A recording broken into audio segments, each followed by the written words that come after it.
High everyone, welcome back to my another video. আশা করছি তোমরা ভীষণ ভীষণ ভালো আছো তোমাদের বাচ্চাদেরকে নিয়ে। আজকে আমি কথা বলবো বাচ্চাদেরকে সঠিকভাবে ঘুম পাড়ানোর পজিশন নিয়ে।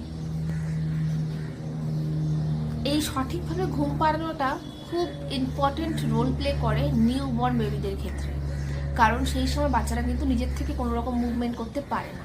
তুমি বাচ্চাকে যেভাবে ঘুম পাড়াবে সে সেভাবেই থাকবে, তাই এটা ওদের জন্য কিন্তু ভীষণ ভীষণ গুরুত্বপূর্ণ। প্রথমেই কথা বলবো বাচ্চাকে চিৎ করে ঘুম পাড়ানোতে, মানে ফেস ছাদের দিকে মাথা দিয়ে যারা ঘুম পাড়ায় সেই বিষয়ে। আমি অনেককেই দেখেছি বাচ্চাকে চিৎ করে ঘুম পাড়াতে, কিন্তু এটা কিন্তু একেবারে অ্যাডভাইজেবল না। কারণটা এবার তোমাদের বুঝিয়ে বলছি। চিৎ করে শোয়ালে আমরা কিন্তু মায়েরা কিন্তু এটা কিন্তু জানি যে বাচ্চারা নিউ বর্ন বেবি যেগুলো থাকে তারা কিন্তু ঘুমের মাঝখানেও ভমিটিং করে, মানে বমি করে। এখন দেখো যে বাচ্চাটা চিৎ করে